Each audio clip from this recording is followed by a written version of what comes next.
As you can tell by the title, I'm the Obsessed Movie Man, O.M.M. Happy holidays, everyone, and oh boy, gee golly willikers, I've waited to watch It's a Wonderful Life for years now, and we're totally gonna review it. Here we go. Let's do this. It's a Wonderful Life will not be reviewed this year. In its place is the following. Joker here! Greetings, YouTube, and Merry Christmas to you all! I hope you're watching Obsessed Movie Man. This one's for you.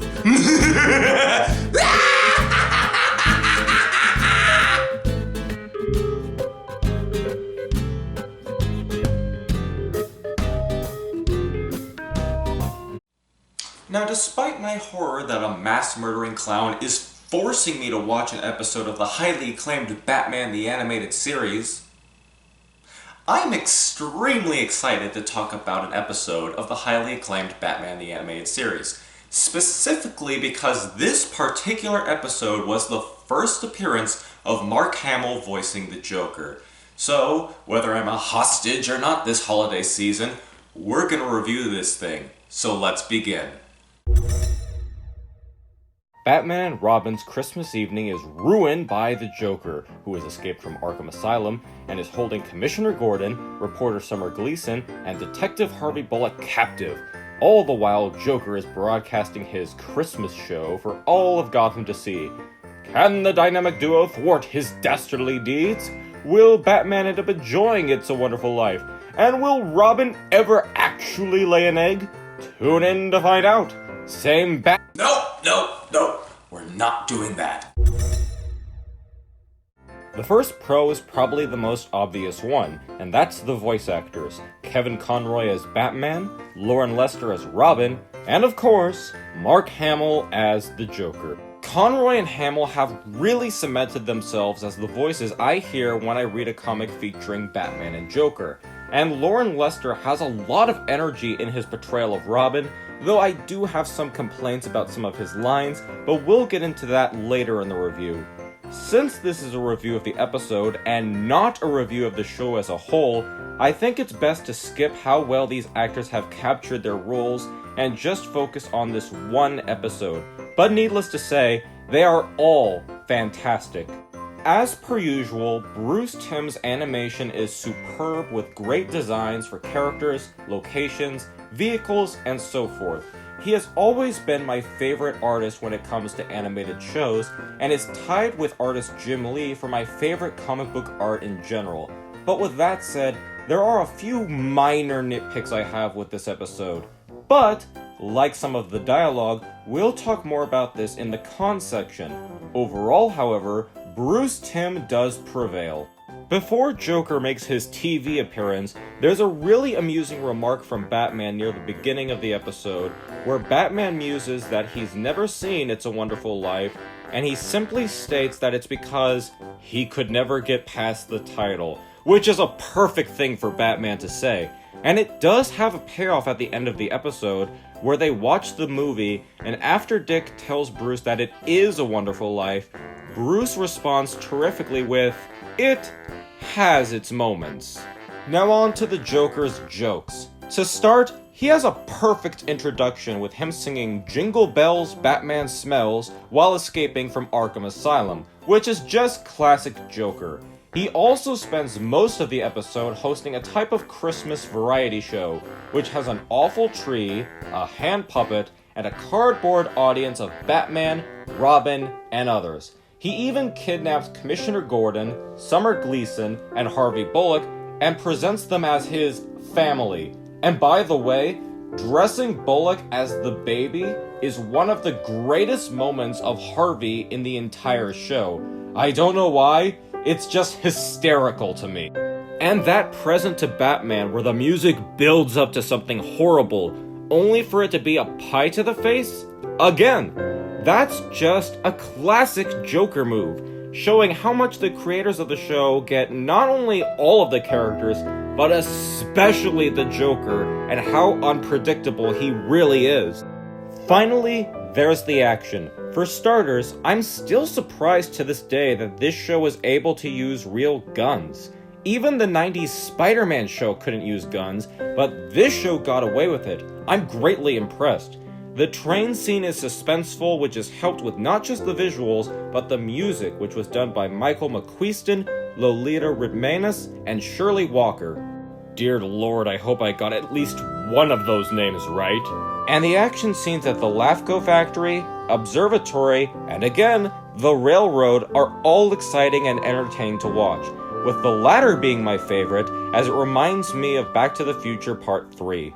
I do have a bit of a problem with the observatory scene though, and we'll get into that with... So two of the positives I gave have some negative aspects to them. For example, there are some odd moments with the animation. I mean, I love Bruce Timm, but some of the people walking on the streets of Gotham, specifically a man dressed as Santa, look as if they belong in a different cartoon series. And there are some bizarre facial features with Joker. I mean, yeah, I get it. He's the Joker. But there's a lot of strange times where he has one of his eyes closed while talking, and I don't understand why. It's not like he's winking, they just shut. Robin has some really groan-worthy lines, as if he's trying to be hip with the kids.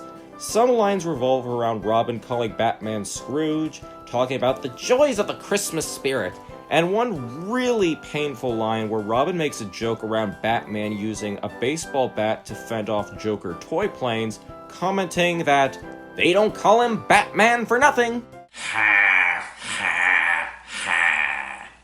And as fun as the observatory battle is, I think this location should have been merged with the LAFCO factory, as nothing is really needed from going to the observatory. It's Joker's broadcast location, sure, but I think some time could have been saved by having the LAFCO factory being the main place for the middle and end of the episode.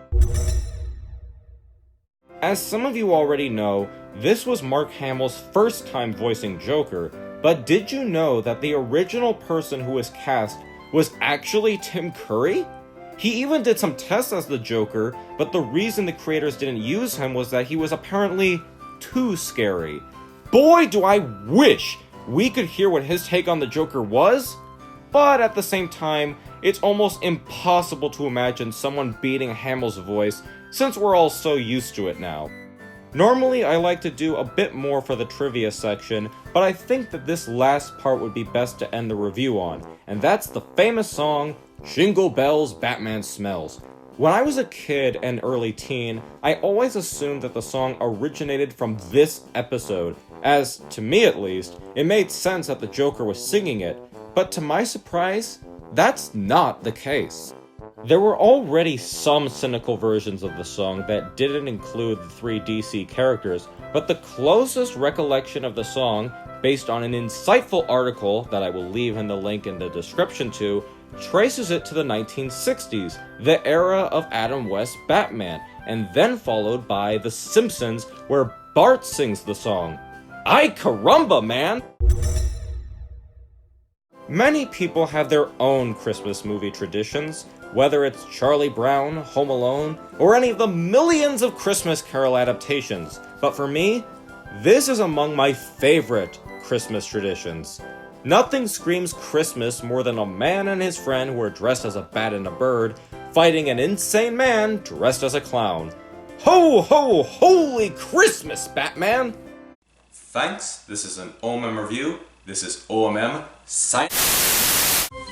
What an amusing conclusion, my dear deluded reviewer. Now, if you'll excuse me, I will be Santa Claus this year and deliver all sorts of goodies to your friends. But first, to get to that Santa Claus suit, I have to go down the stairs while dancing to a really funky tune.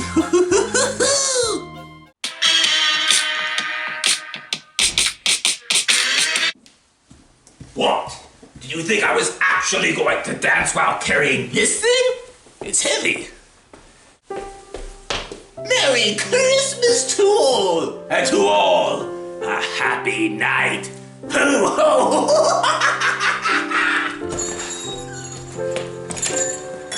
Oh no!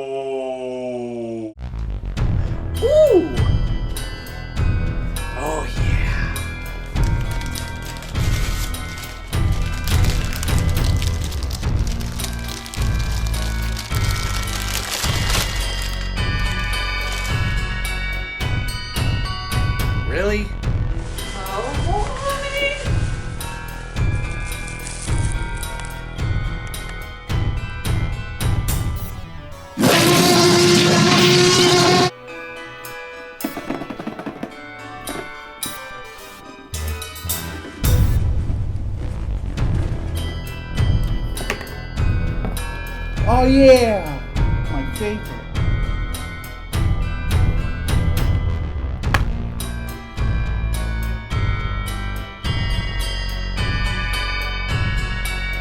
Oh, Maya, we got a gift.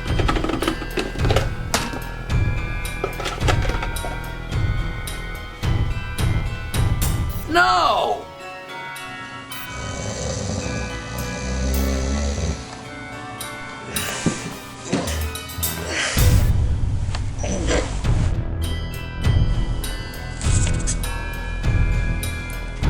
"2019?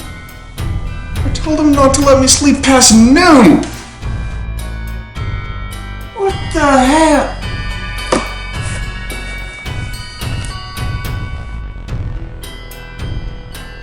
What the hell? Frickin' Roger bullshit! Oh no, a present is here that is most likely going to be my next review. I shall pick it up and act surprised. Oh my gosh, it's The Rocketeer, a video I said I would review years ago. Yay! Thank you, Joker.